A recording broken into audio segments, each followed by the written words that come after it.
Okay, welcome everybody. And I'm just scrolling through our event program as an introduction for you, Karina and Julia. You will be first to start, and also thank you very much for Karina for leading us through the event today and this afternoon, and thank everyone for joining. I know it's not the first webinar and seminar you have joined, so we all know how much to appreciate that you joined another Zoom meeting. And so we're really excited to have everyone here, and also our speakers, of course, especially Kristin Driemeier joined in from Hamburg, and we have Lisa and Felix speaking later on. Dominik is here from our UX team, and of course, Julia and Karina. I would hand over to you now. Yeah, thank you, Philip. I mean, if you like, you can also stop screen sharing so we see each other better now. And yeah, thanks for the introduction and for welcoming everyone. Also from my side, welcome everyone to today's webinar, E-commerce Success, Customer and User Experience Research Insights. Yeah, we are looking forward to an afternoon full of insights about e-commerce topics. My name is Karina de Lopez. I'm Unit Lead User Experience and Partner at iSquare. And yeah, I'm happy to be the host today, and I will guide you through this event. Today's agenda, as Philip already showed you, we will first have an interview with Julia Nitschke about new trends and topics concerning user experience in the field of e-commerce. After that, we will have an exciting talk by Kristin Driemeier from About You and our colleague Dominik Unser-Nad. They will present the results of the UX benchmarking study we did in the fashion industry. Afterwards, we have a talk from Florian Paslik. Actually, Lisa is not available today, and Florian jumped in, so I'm happy that Florian can do this today. As you can see, Lisa quite changed a lot, so welcome Florian Paslik, Senior Research Consultant. He will talk about the add to cart effect, how ad contacts influence shopping behavior. So we also have an advertising perspective on the field of e-commerce. And after that, we have an inspiring talk about recommendations on how to design successful product detail pages from Felix Metger, Unit Lead Shopper Experience Research, based on our e-commerce tracking studies. So we will also have a more shopping focused approach there. So I think we have a very broad program. And yeah, some important remarks besides that. As Philip already said, we are recording the talks today. I think, okay, Reba told me that I'm a bit low, that my microphone is low. No, I think we can it's hear okay. you well. Yeah. For me, it's perfect. Perfect. Now it's perfect. Okay, great. Sorry for the for the interruption. Yeah, so as I said, we are recording the talks today, and this is a purely remote event, but you always have the opportunity to express yourself. You can applaud by using the Zoom toolbar if you like, and you can also write in the chat, of course. We have a shared chat function in Zoom. Also, feel free to raise the hand. You have the raise hand feature in Zoom when you want to ask a question. You can ask questions in the open chat so everyone sees the questions, but you can also send a question to me in a private chat so I can see it, and I will ask your question at the end of the presentation. For some of the presenters, it's also okay if we ask questions during the talks. So yeah, let's see. We will see how this goes. So now let's get started. So one topic that always pops up when talking about e-commerce and user experience in e-commerce is, of course, Amazon. So as we all know, Amazon plays a very big role and is shaping user experience, customer experience, and our shopping behavior a lot, as we can see in our various research studies across all the research units, so across user experience, brand, and media and shopper as well. So we would like to start today with Julia Nitschke, Director Digital and Consulting at iSquare. You are a real user experience expert, and you just recently published an interesting article on how Amazon influences the customer's expectations regarding user experience and customer service, and also what trends we can see in e-commerce. Yeah, Julia, I'm happy to have you on board today. I was also very excited to read your article and to learn more about it. And I think, yeah, I would like to talk a little bit about this with you. Philip, is it possible to pin Julia and me? Or just Julia, maybe? So everyone can see her. Yeah, that's good. Let's pin both of us. Yeah. Okay. Ah, great. Okay. So, Julia, my first question to you. What impact does Amazon have on users' expectations towards an online shop? What do you think? Yeah, in a way, you could say that Amazon set the standards, right, of what users expect when shopping online, because they are just used to what they experience on Amazon. So if you have a look at the shopping flow, right, it starts off with a really well-working search function, a wide range of products, of course, a good overview on the search result page, and the search results actually fit the search term you entered, which is not always the case on other sites. You have really well-designed product detail pages with all the details users want to know, with the user reviews. We will hear more about that from our colleague Felix later on. And apart from these aspects, of course, you have what's important later in the shopping flow, right? So you have the wide range of payment options, shipping options. You have the fast delivery, free returns, especially as a Prime user, and a really great customer support in case something goes wrong. Right? So nowadays, if a user who's used to shop on Amazon comes to another online shop and, I don't know, sees maybe that delivery takes a week, returns are not free, preferred payment option is not available, they are disappointed, right? So that's what I mean by Amazon has set the standards. So yeah, in a way, every retailer, everybody who wants to provide an online shop needs to deal with those standards because it's what their customers expect, right? But of course, not everybody can fulfill all these expectations, especially if we look at the customer service topic. It's expensive, right, to offer such a standard. So, but at least everybody needs to deal with it, right? How to handle those things. Right.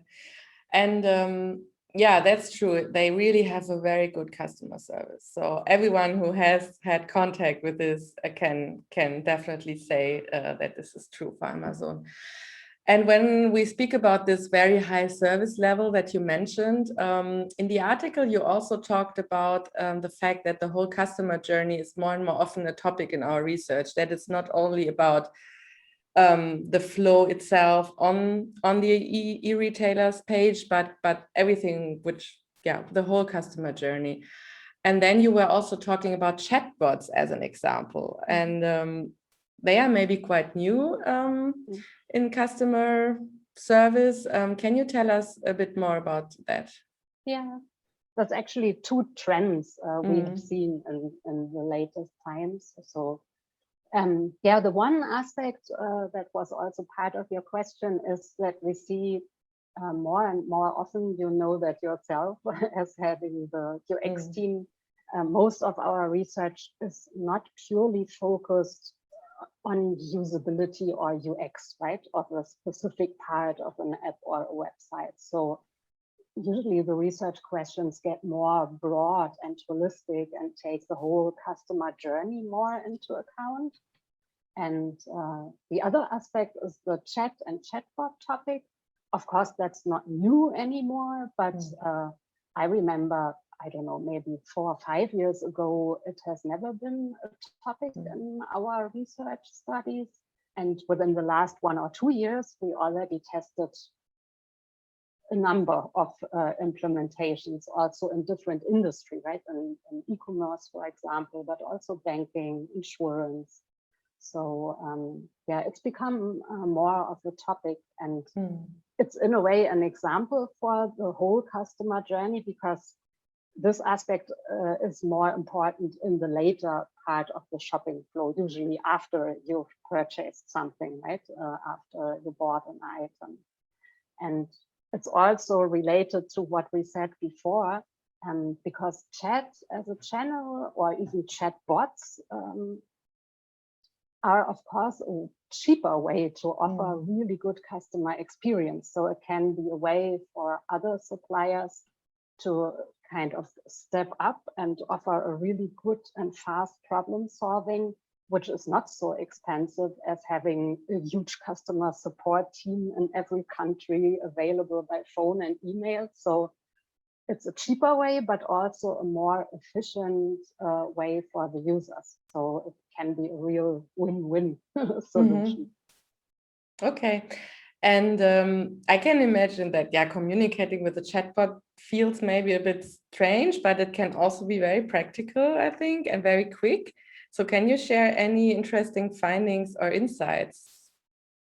Yeah, of course, as we all know from iSquare, it's always a bit tricky to share concrete findings of studies we've conducted for clients. But actually, we had some really, really interesting, more overall findings and insights on the concept in general.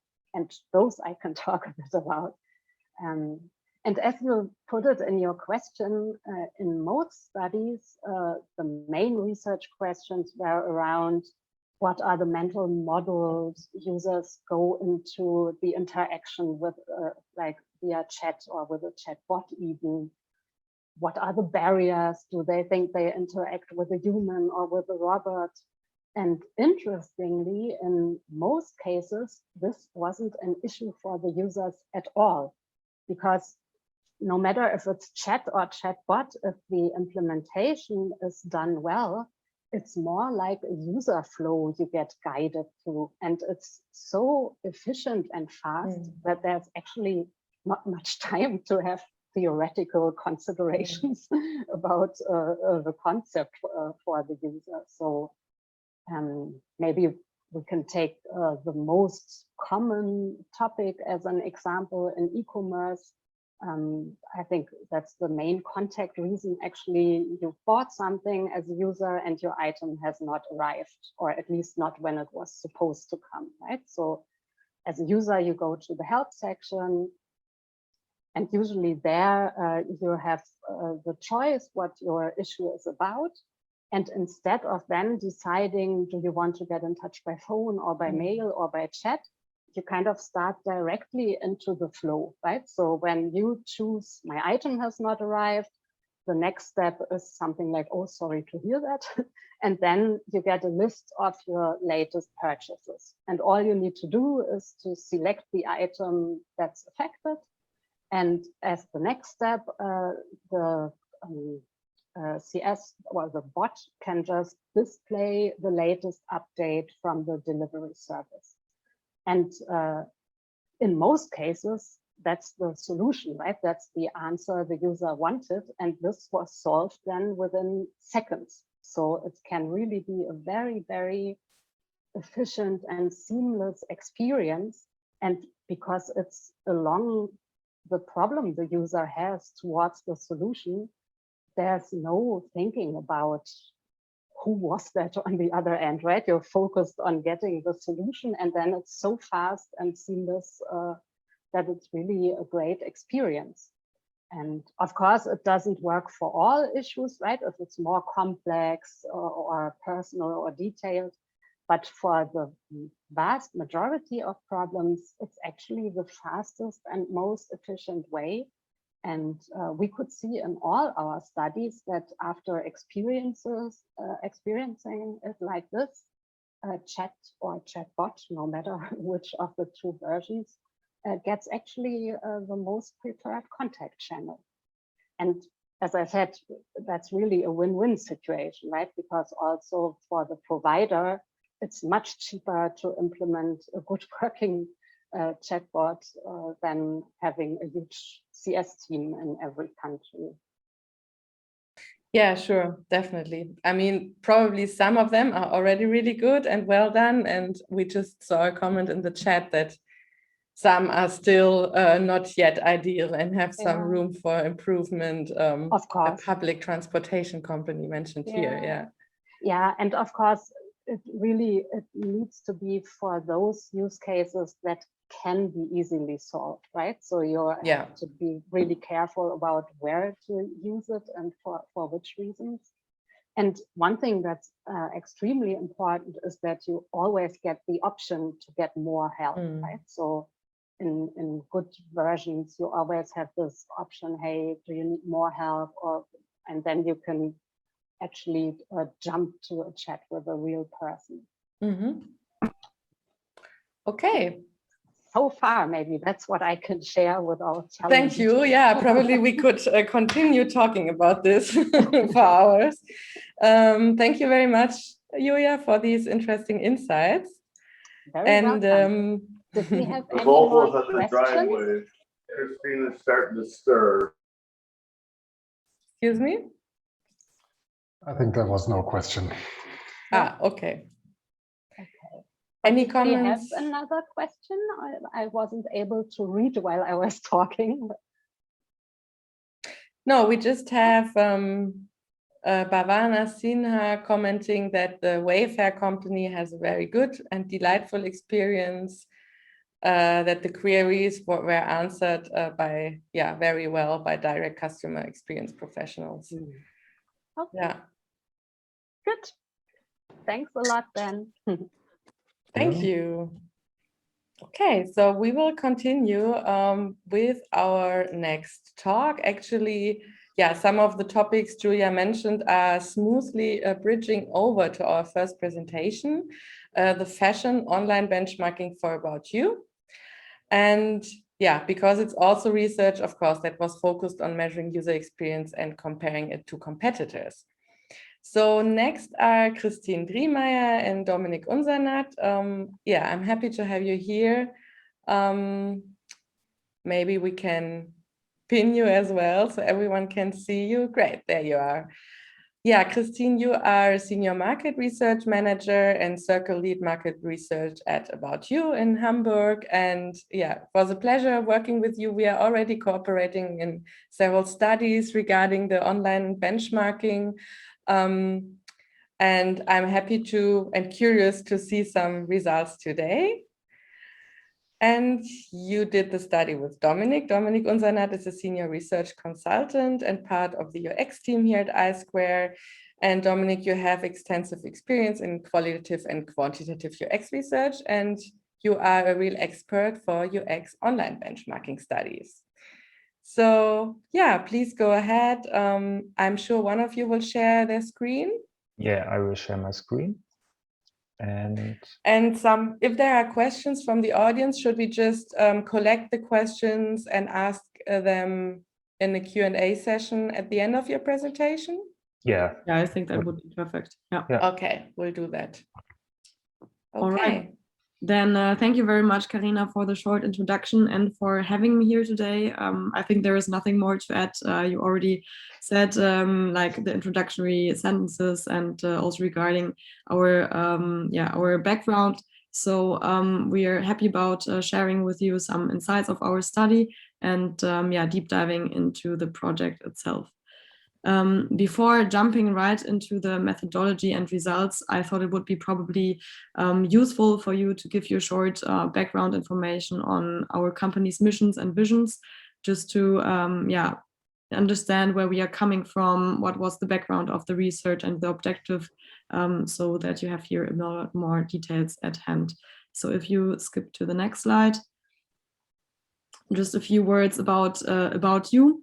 So About You was founded in 2014 and is today one of the fastest growing e-commerce companies in Europe. In 2020, we launched in 10 new countries and are currently present in 23 markets across Europe. And I think we're safe to say that this was an exciting journey, which has not come to an end yet. So you can stay tuned because there is definitely more to come in 2021.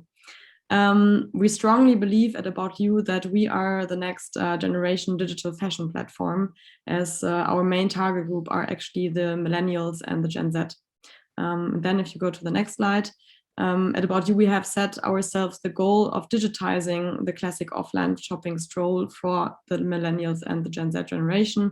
And we want to support them furthermore to find and express their personality through fashion. So on the one side, we want to add value to our consumers' journey and their shopping experience. But on the other side, we also understand our vision and mission as being a certain kind of enabler for brands, retailers, and influencers who want to build and grow their e-commerce business. So despite our B2C proposition, we have also a B2B part in the background. And taking all these points and aspects into account, our long-term goal is nothing less than becoming the global #1 in fashion. So quite ambitious, I would say. But yeah, we will come to that probably also in a later stage. Yeah, jumping through the next slide. So when speaking about shopping mission and vision, this is actually based on three key pillars, I would say. So we have here on the first side, the mobile centricity, then inspiration, and then personalization. So regarding mobile centricity, as I said before, we address with our product and our offer mainly the target group of millennials and Gen Z. And here we want to make sure that we have a mobile first approach, because our goal is to address this mobile born target group in their very own native environment and also add value to their very own native environment, which is the smartphone. Regarding inspiration, despite our mobile first approach, we also offer a fresh exclusive fashion content to our customers. So there they can get inspired regarding outfits, etc. And this fashion content is created via our content and influencer network, via which we create more than 1,000 influencer collaborations per month. And that last but not least, our third key pillar is the personalization, which is actually powered by our own tech team. And there we create an online store that is adapted to the individual style and needs of our customers. So in fact, we create a tailored journey to every single user. And besides having built over the past 7 years a strong brand, we have actually always had this tech and product focus. And this is actually where the UX online benchmarking research project comes in, that was kicked off in the beginning of 2020. Yeah. So coming more to the background of this research and the objectives, at About You, we believe that in order to achieve all these goals that I just mentioned, it is absolutely necessary to understand how consumers and users rate and perceive About You as a whole, so as a holistic concept. On the one hand, we have, we want to understand how they rate and perceive About You like the brand, which is primarily transmitted via marketing and communication activities. But on the other side, we also want to understand how they rate and experience the About You product, which is mainly experienced via our 3 devices, the About You app, the About You mobile web, and the About You desktop when users are shopping fashion online. So coming to the research approach, same as we are already quantitatively tracking our brand performance, our objective here was to monitor the product performance and user experience over time and within the competitor set. So right from the beginning, I think it was pretty clear for us that we wanted to have a quantitative approach where we were able to benchmark our product against the competition. But we also wanted to go one step further and not only quantitatively monitoring on a regular basis our product, but also deep diving into consumers' perception and pain points. That's why we were also quite sure about that we wanted to integrate a qualitative part into the research design. So I think from the beginning of 2020, we set ourselves the goal that we wanted to have a certain kind of multi-level approach with mixed methods, combining quantitative and qualitative elements. So in the beginning of 2020, we started looking into different kind of solutions on the market, approaches, and came across iSquare, who suggested a research design we are actually really happy with. So starting in 2020, we focused on the German market, but for this year, we are going to roll out the research design into further markets. And yeah, that's where I would like to hand over to Dominik from iSquare, who will give you more insights into the methodology and results behind the research project. Yeah, thanks, Kristin. So yeah, before we go into the results from the UX benchmarking, I just want to briefly describe the method to you. So the UX online benchmarking is a fast and efficient way to compare user experience of websites and apps. And we want to get data from, so what are the strengths and the weaknesses compared to the competition? Is this website or the app attractive and inspiring?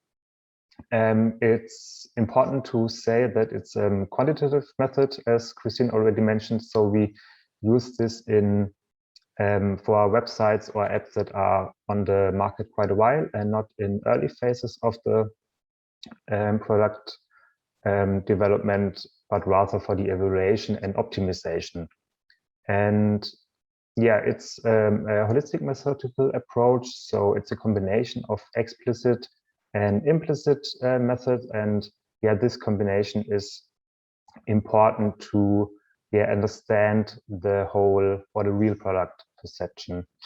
And yeah, we get data from users and first-time visitors, so from non-users, and we evaluate the target sites and the competitors on desktop and on the mobile. And yeah, the UX online benchmarking contains from 3 instruments. The first one is the system acceptance.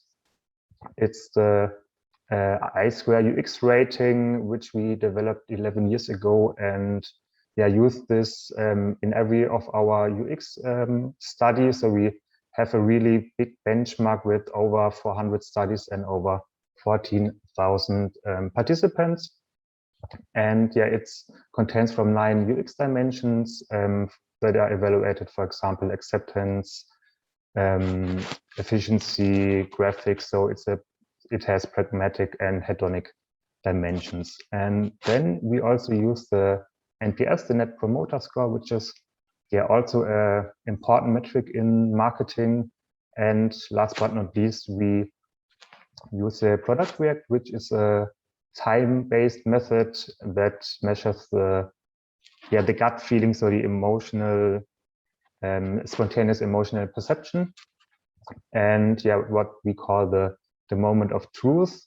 The moment of truth is the spontaneous liking. So it's the first impression when you visit or open a online shop. It doesn't have to be the very first time or the very first moment of use. It can also be that you have already used the website, but it's the first impression when you open the website, and this moment triggers a lot of spontaneous decisions.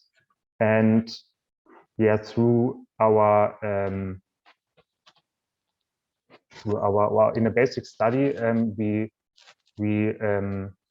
did on purchase decision processes. We found out that through our measurements, we can explain 80% of the purchase decision through our measurements, and 40% of it through the implicit measurements. So through attentional processes, through unconscious processes, through spontaneous reactions. And there are 3 dimensions that are very important for this moment of truth: is the design, the impression, and the safety. So do I feel safe on an online shop, and do I want to make a purchase here? And if an online shop or a website in general can not convince on these 3 dimensions at this moment of truth, it will not be able to do so at a later point of time, for example, due to a large product range. So therefore, it's very important to understand this moment of truth. And how we do that? We do it with a product react, a reaction time-based method where we use directly after the participant explore the website. So this means the participant looks at the website or the app, and then different attributes are displayed, and they were asked if the attribute whether fits or not. I can show you this in a short video. So here you can see, for example, the Allianz website, and then some attributes are displayed. So is it beautiful? Is it good? Is it valuable? And yeah, the participants can agree or disagree.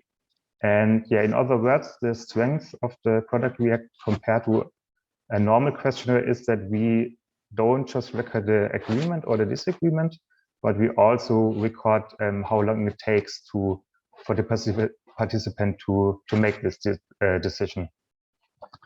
And yeah, now I want to show you some results we from our first intern study, which we did I think 2 years ago, to get some data on the UX benchmarking, and we chose for online shops and compared them to each other. These were Amazon, eBay, Saturn, and Home24. And yeah, we see here in the product React that Home24 scores best in the dimension of appeal, so attractiveness and inspiration. And Amazon is, for example, Saturn scored the best in the dimension of safety. So with Amazon, we have here a brand which is not only in online shopping, in the online world, but also in the offline. So it has offline shops, and yeah, it can be that participants or users have a good experience in an offline shop and transfer this into the online shop. So the big brand Saturn may have an impact here. eBay is the weakest in the dimension of safety. This can be because eBay is known from auctions and works a lot with private sellers. So maybe this has an effect that users or non-users have had a bad experience with a private seller. And I mean, eBay does quite a lot to change that, but yeah, it's really challenging to get that out of the mindset from the people. And if we look at the results from the system acceptance, we see again that Home24, which is highlighted here in green, scores the best. The site is well done. It's works a lot with inspirational content, and has a great design. And so this was quite surprising that Home24 is scores so good in the system acceptance. And it's a little bit hard to see, but Amazon is rated the most useful. So as Julia Nitschke already mentioned in her interviews, Amazon is simply the industry leader and relies heavily on the search function. So we know from past studies that 89% of people who search or looking for an item on Amazon use the search function. And you can always find what you are looking for quickly and also do its wide product range. It's efficiency and useful. And eBay receives the lowest rating here in blue. And also if you look at the NPS score, eBay has the lowest recommendation. And again, Amazon has is clearly ahead, and this is not due to Amazon's wide range of products, but in the case of the NPS, the security and trust has also a big effect. And if you have a good experience on a online shop and have not been disappointed, for example, you will of course recommend the website to others. And the trust is simply very high with Amazon, you already heard from Julia, Amazon has a really good customer service, and you can easily return your order, for example. And if we now look at the results again divided into users and non-users, we see that users rate the website much better than non-users. This is, of course, simply because users are familiar with the website. They have had already a positive experience and therefore rate the site better than non-users who have not yet have any positive experience. And yeah, so the difference at Amazon is quite interesting, because it was not so easy to find people in our panel who did not use Amazon while online shopping. So, and these people were, yeah, they don't want to support Amazon as a brand, maybe also due to ethical reasons. So yeah, of course, people who don't want to support Amazon, and yeah, they of course rate the website worse than users. And yeah, now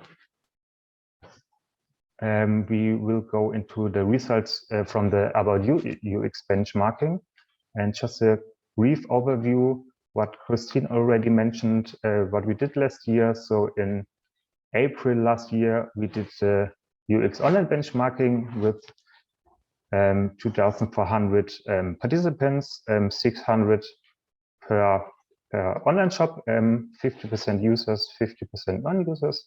And we did it on the desktop version of About You, the mobile version, and of course the app. And later in November, we did the UX remote interviews with 18 participants, again with 50% users, 50% non-users, and also on all 3 devices, to understand it in more detail how users and non-users perceive About You. So if we now look into the product React from About You, this is the first-time visitors or the non-users. We see that the so important first impression for first-time visitors is particularly strong at About You compared to the competition. So yeah, About You's website and app is very well done, has a clear layout. It uses many large and inspiring images, and due to social media or advertising, About You is known as a brand, and all this leads to the fact that About You receive very good scores in the dimensions of attractiveness, and inspiration is very, very high, and of course also this safety dimension. So the first barrier of losing non-users when they open the website for the first time or the app for the first time is therefore not as high at About You as it is compared to the other online shops. And in the results from of the product information, we see that there's some room for improvement. The product information is quite positive with top 2 66%, and it's in a good midfield. But we see here also that a competitor is rated better there, and product information have a big impact in the purchase decision process, especially in online shopping, because as you all know, potential buyers cannot see or evaluate the product hypothetically, and cannot try different sizes and decide right away if the product fits or not.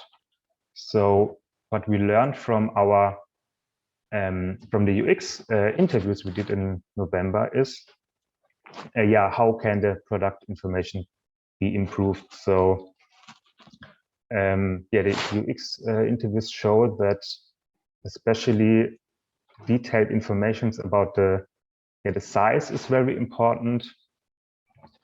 To avoid making wrong purchases or ordering an item in the wrong size and then have to return it. And in addition to these size specifications, also the information what the model on the photo is wearing is very important. So for example, if I have the information, the model is 158 centimeters tall and wears the size 32, and I'm, for example, a little bit smaller, I know that I have to order, yeah, 1 or 2 sizes smaller than what the model wears.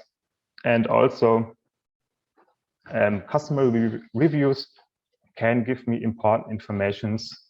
For example, whether the quality is good or whether the item fits smaller or larger. So do I have to order a size smaller than I used to do? And yeah, so detailed information about the fit of an item, especially in the fashion sector, has an important impact on the purchase decision. And yeah, now I would hand over to Kristin again. Yeah, because another feature that we tested in the follow-up qualitative part of the UX interviews was the size finder, which is actually a feature that we released in August 2020. And the idea behind the size finder is basically that users are walked through a questionnaire where they enter data such as body weight, form of their belly and hips, their age, the way they like to wear, for example, products, so loose fit or medium fit, slim fit, and their most frequently worn brand, etc. So there are more details to be entered. And based on the data consumers enter, the size finder filters automatically for the relevant size and gives a recommendation in percent how well the respective size will fit. And during the UX interviews, we learned that actually the feature itself is really well perceived and perceived as helpful from the users. However, once the size finder was found, so the first pain point that we were able to identify was that we had to improve the visibility of the size finder. And then we also learned that there were still some difficulties of understanding the feature, such as why is it necessary to specify a reference brand or a brand in general? Yeah, so there it comes in. And also more, or other users also needed more explanation why size and fit were actually asked for in such details. But before jumping into how we further improved and developed the size finder, I would like to highlight the points that Dominik already mentioned regarding the further development of the product information. So here, just one more thing up front. Sometimes we're not coming from the background of a marketplace or the fashion industry. I think it is quite unknown that being a marketplace like About You, it is quite a challenge to achieve adequate or appropriate quality of product information across all products due to the fact that we are here dependent on what our partners deliver. Nevertheless, we know that product information is really important, and sizing as well plays a crucial role when fashion online shopping. So we wanted to address this pain point, but as a marketplace and where we are actually more independent from the product information our partners deliver. So here on the left side, you can see that in order to do so, we integrated a size chart via which our users can filter for the specific size runs per country. So for the French size run, for the Italian size run, and furthermore, they can see the respective body measurements behind the sizes and how they can measure their body themselves. So we guided them into how they could use this information as a reference when comparing sizes between brands, for example. And secondly, and I'm very happy to share this insight with you because this is actually a brand new feature that is just currently being rolled out. We integrated customer reviews as one of the main wishes. Customer reviews were from our users. Currently, the customer reviews are not shown yet in our shop because we're currently collecting the data, and once the database is large enough, this is going to be displayed. So you can stay tuned here as well because there are more exciting things to come up. And then we jump into what we improved around our size finder.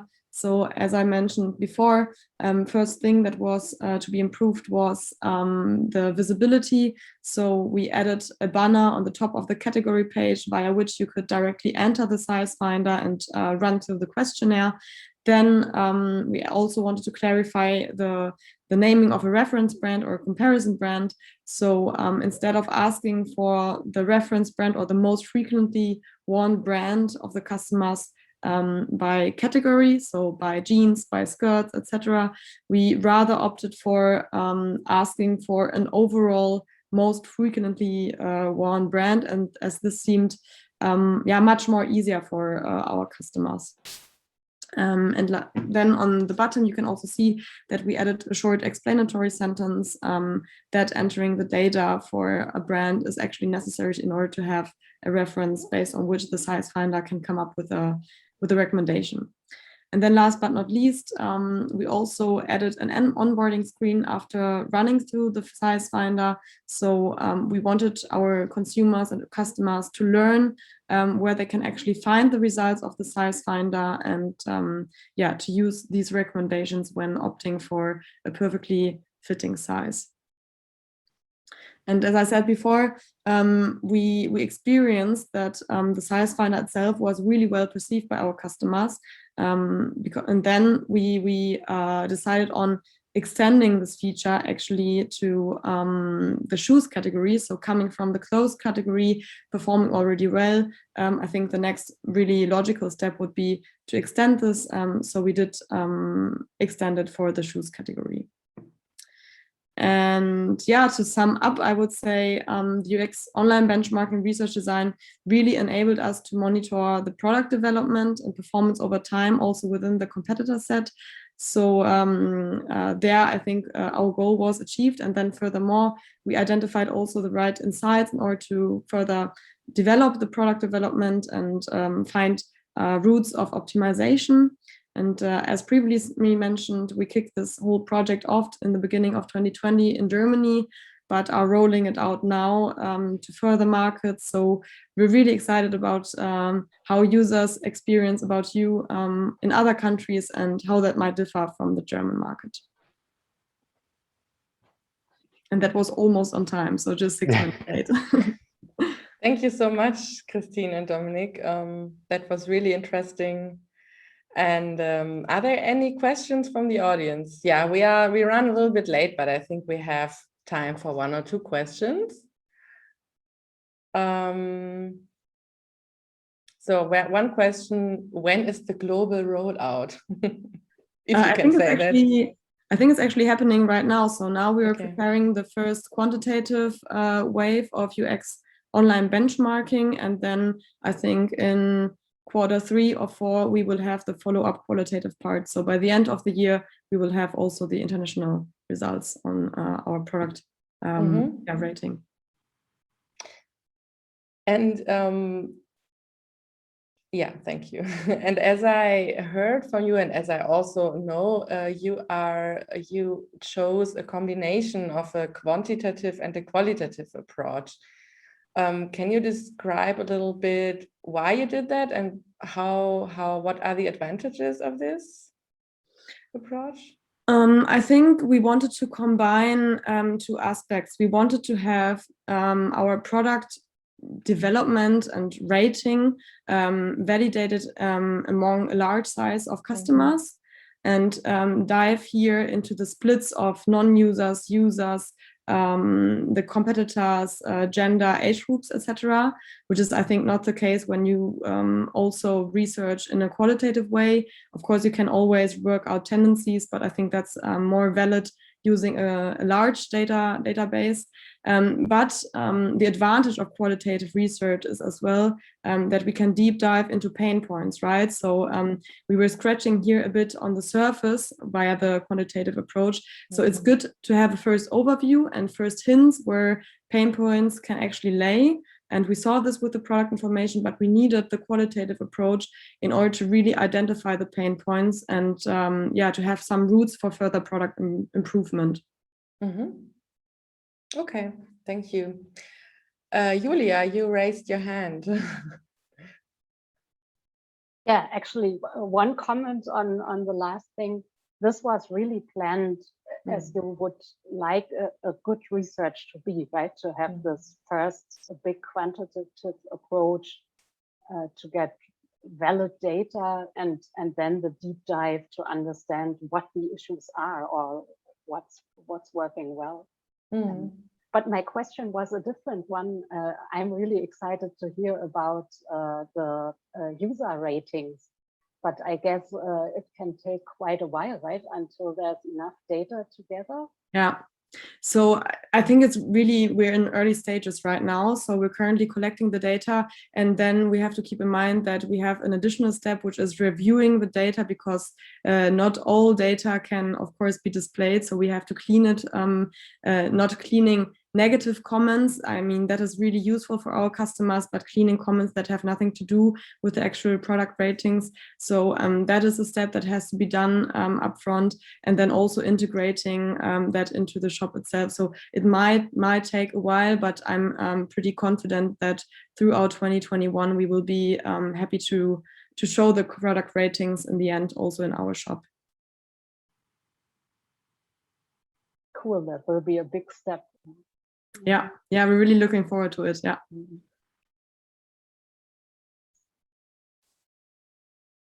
Okay. Right. Let me just see, there was another question. Would you like to ask this question directly, Philip? Or I think, yeah, depends. Okay, so then we will continue to the next talk. I think then we are well in time. Thank you so much, Kristin and Dominik, for sharing these insights, and we are looking forward to the next round of research. Thank you. Thank you. Thank you. Okay, so now next one is Florian. Hi there. Hi, everybody. Welcome, Florian. Let's pin you as well. Philip, could you do that, please? I'm trying. Florian is a senior research consultant in the brand and media experience unit at iSquare. Exactly. And he's an expert. Perfect. Yeah, I can see you. He's an expert in social media advertising and influencer marketing, and has been conducting also one of Germany's largest benchmark study, actually, to explain how to create mobile banners in the most efficient way. Yeah, as you've heard, now we shifted a little bit from the user experience perspective, which is very much related to the experience with the online shop and the customer experience to the advertising field of advertising. And Florian will show in his presentation with the name Add to Store Effect, from ad contact into shopping cart, how advertising and the real purchase decision are linked to each other, and which impact advertising can have on the purchase decision. Right, Florian, if you like, feel free to share your screen and go ahead. I did. Can everybody see the screen? Is it visible? Yeah, great, perfect. Thanks for the introduction, Karina. Thanks for having me today. As Karina just introduced, I will be talking about the add to store effect, as we call it, where we want to kind of describe how we study and how we approach the shopping experiences user might have. So we dubbed this from ad contact into the shopping cart for today. As you might remember, this was being introduced by Lisa Neumann originally, which sadly fell ill today, so I will be filling in. We wish Lisa all the best, hope she's getting better soon, but I will be taking over for today. And I think Karina also mentioned, I'm also working at the brand and media experience team, just like Lisa. I'm a senior research consultant, and what we mostly do at the brand and media experience is to do ad effectiveness studies, to measure customer journeys on shops as well some of the times. So these are kind of the topics we want to talk about today. I will briefly get into who we are at iSquare first, as we didn't do that until now in full depth. I will also go a bit into detail about our approach to in-context testing and how we do that. And the gist of this presentation will be about the impact Instagram and YouTube ads might have on e-commerce behavior, which we call the add to store effect. Just a short note, we were talking about this. If you have any questions or comments, we figure it's best to ask them directly. I won't be checking the chat function, but if there's something not clear or you have a direct question that needs to be addressed immediately, please feel free to do so. That way it gets a bit more of a direct presentation, maybe. At least we hope so. Shortly about us, iSquare, we've been founded almost 22 years ago, back in 1999. And by now, in those years, we've become a globally operating market research company. You see some of our offices that are in New York, London, Hong Kong, Tokyo, Kerala, India, as of lately, as well as our headquarters in Berlin, where I am based as well. And besides the brand and media experience team, which I am working for, we also have the UX team, which we already saw a presentation of. We have shopper research, which Felix is part of. He will give a talk after me. By now, we are about 82 consultants. And what really highlights our strength, I would say, is the software technology we've also been using for the approach we are showing today, which by now is patented in the US, which we are very proud of. And of course, we are also proud in the customers we are working for worldwide, and some academic corporations as well we are doing, and also some awards for our research we've won in the last couple of years. I won't be going into the details of each and every customer, but you're seeing some of our clients. Basically, I think we're covering each and every vertical, a lot of areas, a lot of fields we are working for. And this also highlights the wide area of research we're actually doing doing at iSquare. We see some online shops, as we saw with About You today. We're going into some media formats and big platforms today in my talk. And we also have big insurance companies, car companies, basically from each and every area you could imagine. And I just talked a bit about what actually makes us unique at iSquare. And we always call those three pillars basically in context testing. I will go into great detail about this today, which is the way we conduct our research and evaluate the users' opinions, the customer journeys in an environment that is as natural as possible, actually. Besides classical standard measurements like questionnaires, for example, or interviews, we also focus on implicit measurements. So something like eye tracking, for example, in order to add onto our comprehensive understanding of the consumers and users. And we have a lot of automated and agile tools that allow us to work at a great scale, first of all, but also at a pretty rapid pace in a secure and automated way by now. Me, myself, and many of my colleagues, we are media psychologists, and being media psychologists, we, of course, also need to work on models and use them as a framework for our work here at iSquare. And basically what we try to focus on at iSquare is what we call human experience. And for this, we try to understand three different systems, which we have outlined here in this picture. We call that System 0, System 1, and System 2. Maybe some of you have heard of System 1, System 2, implicit, explicit behavior or responses. Those are pretty renowned in research. And we try to add yet another layer to that and try to study perception and actually what users, what shoppers, what we as people see when we're on the web, when we're on websites, when we're shopping, and how we perceive our environment. And how do we want to do that? This is basically as follows. I already mentioned the approach of eye tracking we might use to study perception. Is an ad or a part of a website, for example, is it actually visible? Do participants really see it or not? We try to study this in context. So we have a natural as possible experience for participants. We can also study viewability of ads, for example. For the System 1, as we call it, the implicit facet of human basically perception or behavior, how we call it, We can do FET, which stands for emotion tracking. So we can actually do a recording of participants and see what kind of emotions are elicited on their face. We can measure reaction times to certain stimuli. Also, we have electrodermal activity measurements, which are, for example, I think some of you might know this as galvanic skin response, which is a skin conductance measurement. And last but not least, of course, we also do explicit measurements in the sense of online questionnaires, maybe ratings, but also in-depth interviews, qualitative interviews.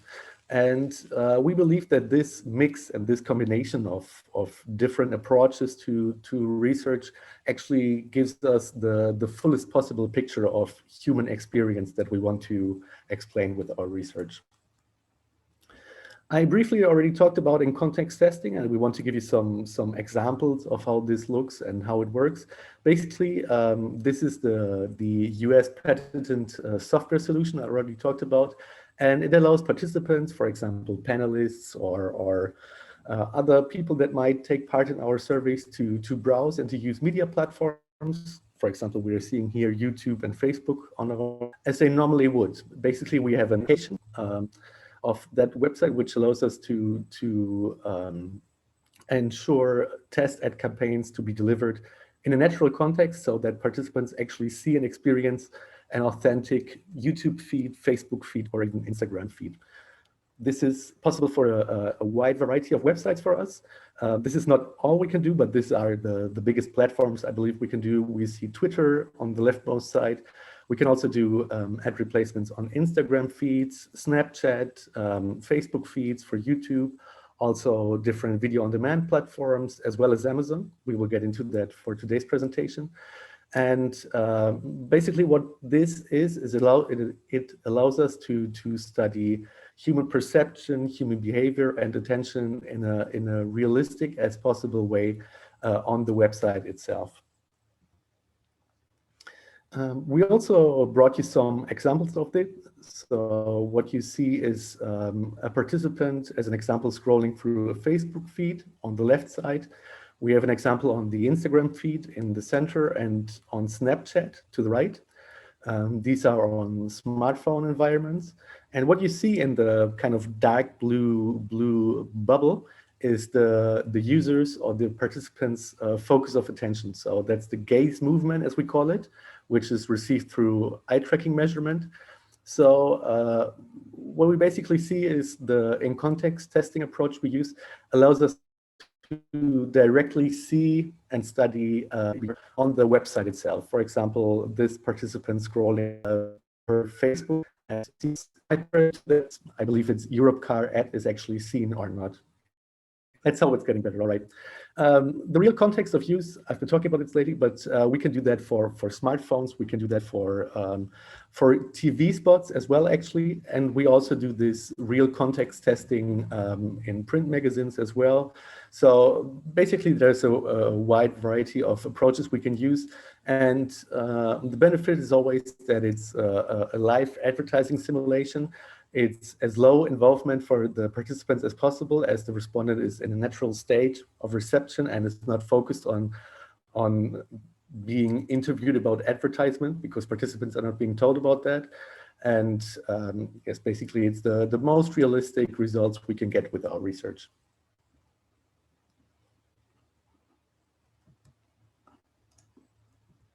Okay. And we've been doing this kind of research and these kind of studies for a long time now already. So I believe in 2 years ago, in 2019, we started to do a large meta-analysis of this, of all the studies we've been doing with our in-context approach. So basically 17 years, I believe, from 2003 to 2019. The analysis we did was based on data from more than 230,000 different participants over the years and 2,300 different ad formats. You see the numbers here, even some out-of-home advertisements. We have print ads, so magazine stimuli that were tested, TV ads, and also the classical online stimuli I've been showing you earlier.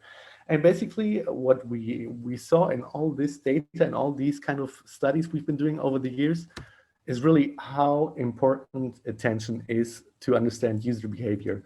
You're seeing one of the key results we're getting from this meta-analysis is that more than half of the ad contacts we studied received an attention of under 2.5 seconds.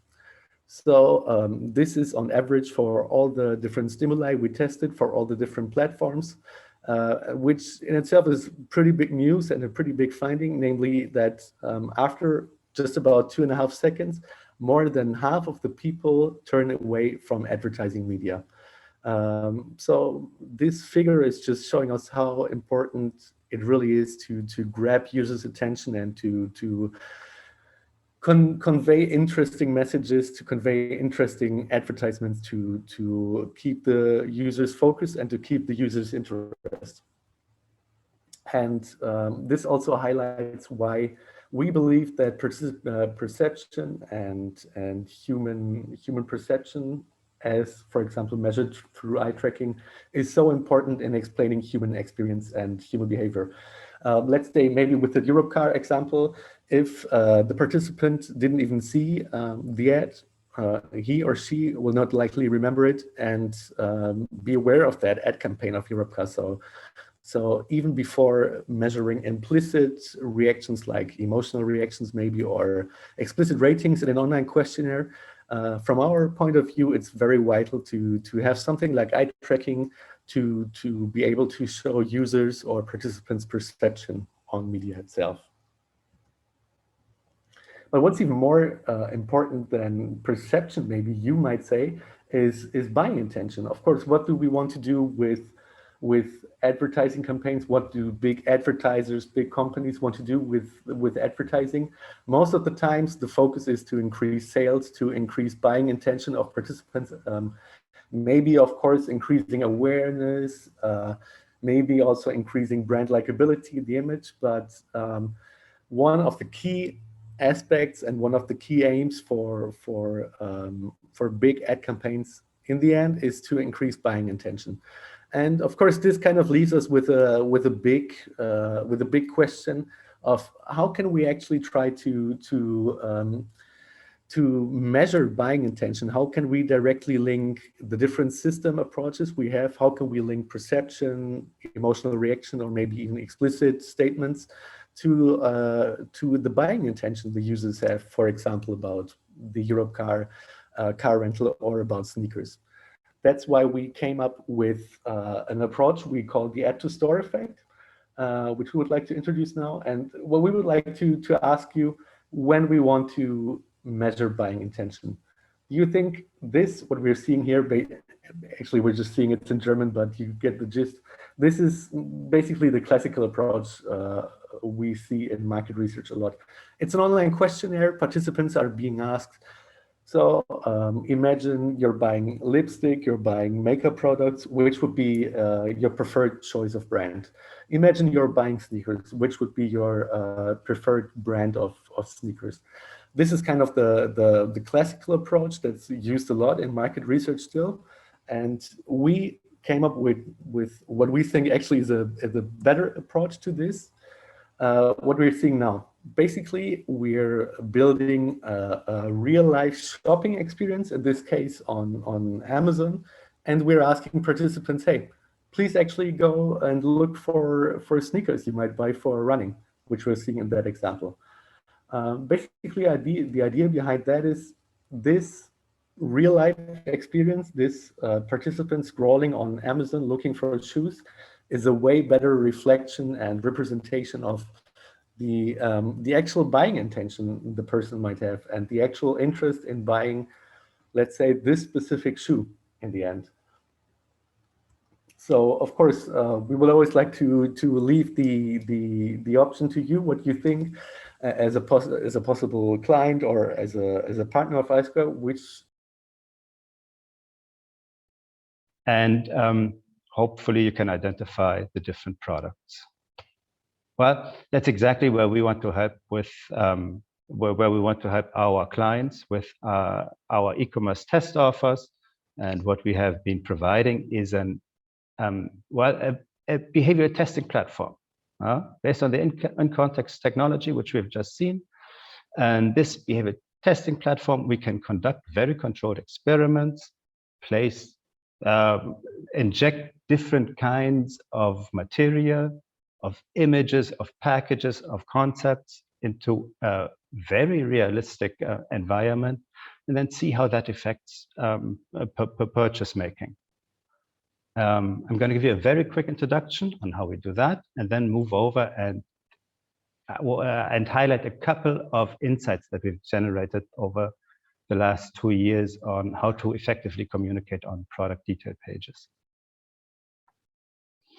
I like to start off my presentations with an eye tracking video. This always gives an impression on how people behave when they're online. And what we're seeing here is one respondent, in this case, one shopper browsing over Walmart in the US, quickly scrolling over the website, the gaze point jumping over images, mostly over images, sometimes a bit over the text. And what we found out is that durations of contact with packages is actually very similar to what we see in bricks and mortar stores. An image will be looked at for a second or right about there. And in that 1 second has to effectively communicate what product it is and why people should buy it or why they should click on it to come to the product page that we see here. Orientation, which is very interesting, and contrast then to what is happening in the real store, is much more vertical, scrolling up and down the pages, while in the real supermarket, it would be more of a horizontal orientation, more free. Here it is focused very much, but nonetheless, attention spans are extremely short. But even in these short attention spans, you can communicate quite effectively. So as mentioned, we have developed this experimentation platform. We use mirrored site environments, on which we inject live content or test material from our clients and can run A/B tests. What the big online retailers are doing constantly, be it Amazon or Google or Airbnb, running A/B tests and experiments, the manufacturers, of course, don't have a chance to. And this is exactly what we provide to them, to control these environments, to exchange single elements, and to do fast, affordable, and scalable research. And here we have the advantage, even we can do it before the actual rollout of these products. And one nice feature that we can provide our clients is that we can combine both behavior as well as implicit or explicit data in a single source data set and explain shopper opinions and behavior much more in much more detail than with just behavior data. A quick impression of what this can look like. This would be one of our mirrored sites. Looks like the real Amazon. In this case, the respondent enters a search term here, sees a product list, can freely scroll over it, go onto any of the following pages, on any of the product pages, view everything. And we've got all of these elements here, supplementary images from the manufacturer content under full control, and can measure what people do here. And then, of course, find out if there are any differences in purchases between the various test cells. And classical questions that our clients have for us is how they do products perform in the competitive environment. Pretty much a classical question on a shelf test. How does your product perform when it's placed to the others? How a package should be designed for online, or if there should even be special images used for online. What impact prices and promotions have, and how much to invest in enhanced content, like extra images, or when and where to place ads. And yeah, I already mentioned it. We've got all these aspects under control. Can place ads, images, exchange text, titles, and prices on the search results page, for example, or on the product pages as well. And here I'd like to share one small case study with you, which is quite typical for the research we're doing currently. We did an online survey, had 3 test cells. were focused on the target group were dog food shoppers. One group saw the search results page without any ad, one with a product-focused ad, and one group saw a search results page with a benefit-focused ad of this premium dog food beyond Purina. And now, of course, you can guess what effect these ads had. The first data that I'm showing you here might not surprise you. Hardly anyone clicks on it. A bit more on the product-focused ad than the benefit-focused ad, which does not have a clear call to action.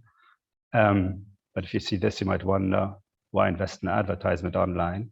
Well, because it can be a very strong lever. If there's no ad shown, around 2% of our participant group purchase a Purina, beyond Purina product. When ads are shown, this rises massively, and even stronger for the benefit-focused ad. Even though it's not clicked, it's placed in a position where everyone who comes to this site at least has a chance to view it, and does have a priming effect. People are becoming aware of the product and add it to the cart. This is a classic experiment, very easy for us to conduct online. And of course, we've got the survey data as well here. Product brand awareness increases, a brand image increases, and engagement, the willingness to find out more about product and brand increases significantly as well. So another example we have here, again, a classic question, and now this one is already a lot more focused on the product detail pages, is it worth it to invest in all of this extra content on a product page, or could you just show a pack shot of the product, a short product description, and people would buy it?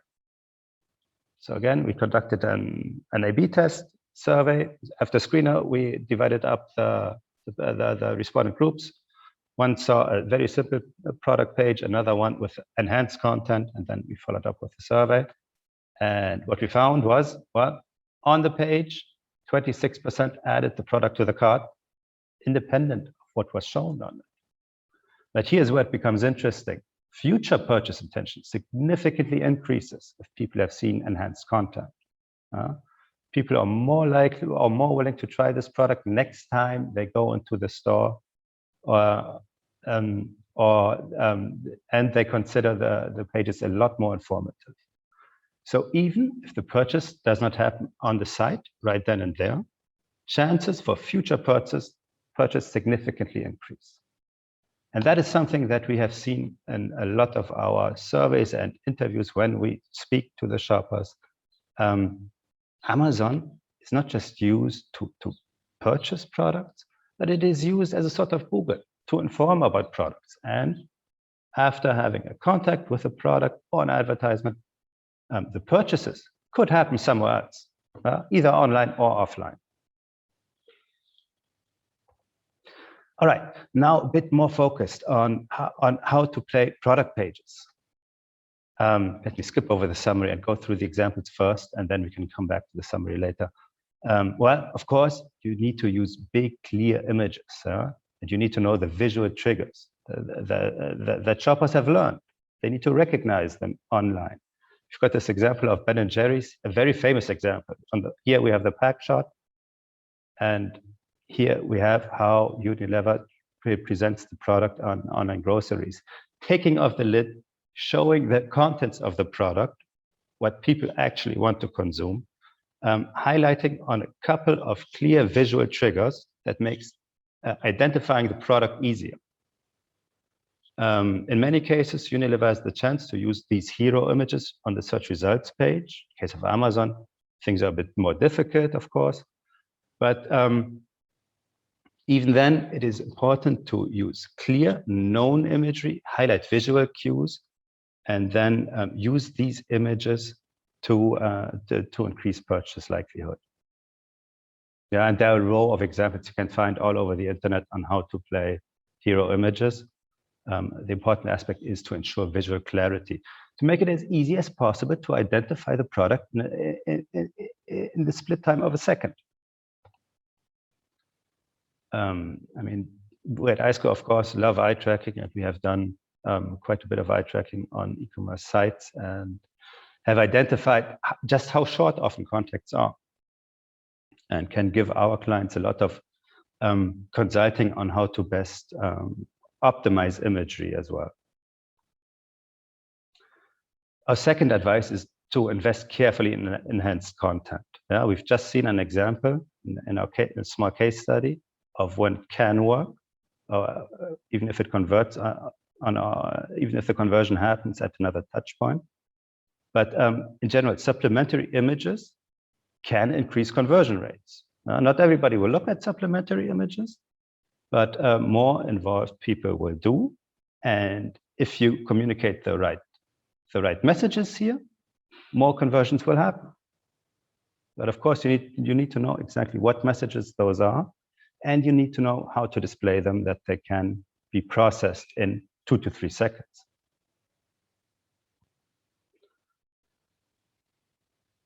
In general, I mean, we have to be careful here a bit because there are lots of differences between categories and brands, but there is a tendency that it is investing in enhanced content has more of an effect if the product is expensive, or if the shopper needs to be persuaded, given more information about it, or if it's a rather new product, or a new premium product. That is when enhanced content can really come into play.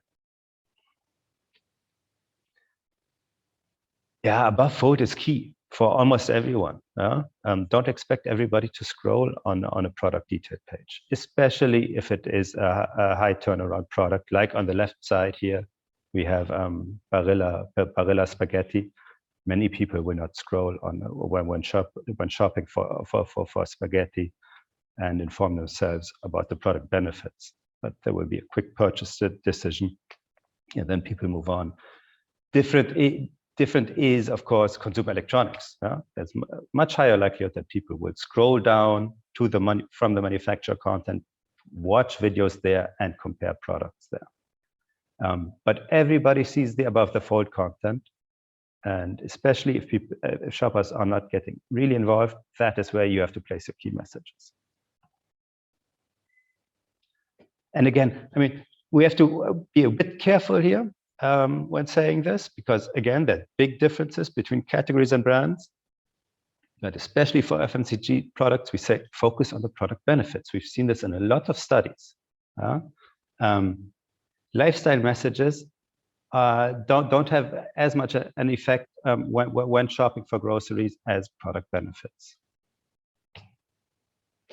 And even though I've been talking about images a lot, of course, text is important. Text is super important. Not just that you've got the right keywords and shoppers find your product, but also for those involved to communicate the right messages. It's important to use the right claims that have a trigger in the consumer's mind.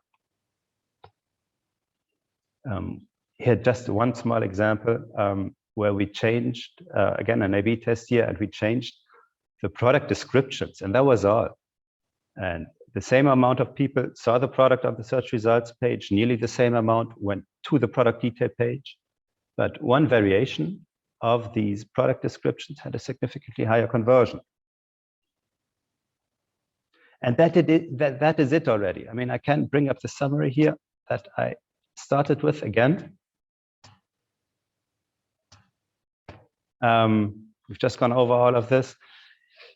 I don't think I have to read all of it again, but if any of you has any questions, I'd be happy to hear them. Thank you, Felix. Also very interesting to see the shopping point of view. So really regarding product page, I mean, sometimes we have overlapping insights to user experience as well. Yeah. So someone spending a lot of time on the product page, sometimes it means it's positive because it's very inspiring, but sometimes it can also be negative because it means this person is looking for information they don't find. Yeah, and that's why it's always important to speak to the people. Yeah, right. There are two short questions. So just the definition of purchase. Was it adding the product to the cart? That's exactly Right. it, yes. Okay. And also the second question, the eye tracking video, which you have been showing at the beginning. Is this, how did you do that? Are you able to do that remotely online as well? Or how was this eye tracking video made? In which context? Very nice question. Yes, we are able to do it remotely now. There's been a lot of development in this field over the last 1-2 years. In the past, we used to do it in very elaborate study setups in our studio, as you know, Karina. But yes, we have the possibility to do it now on their people's own phones while they are at home. And the eye tracking is fairly exact. It's very interesting to see how exact it is, and also that there is a general willingness to participate in these kind of studies. Yes.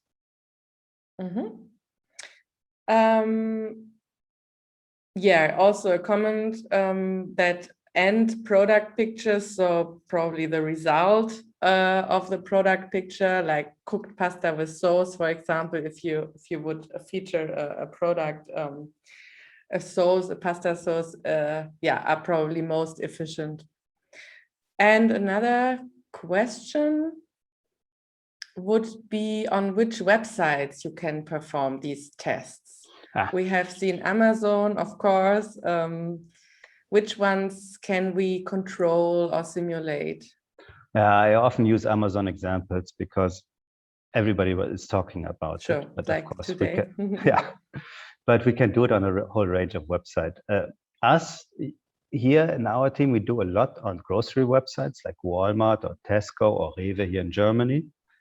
There is a lot of interest in China. Always, and Chinese consumers. It's such a big market, and we can provide Chinese websites like Tmall, Taobao as well to run experiments on. We've got a range of others. It really depends on the needs of our clients and what we can provide. In some cases, it might make sense to replicate new ones. Right, and there's another question. Have you noticed the difference in the way customers search and behave on the mobile version versus the desktop version? Like, do they show a different scrolling behavior? Does this have any impact on the product perception? Yeah, usually there is a difference in how people behave on the different devices. What we can see is that in a lot of our research that everything is a lot quicker on mobile. People scroll quicker, contacts with ads, with products. The time they are in a viewable area is a lot shorter. And when clients ask us now on what device they should do research on, we generally advise them to focus on mobile. That is what is growing most, especially in the US and in China. Germany tends to lag a bit behind in that aspect in the usage of mobile devices. But focus on mobile, that's where the growth is. And what works on mobile usually works on desktop as well.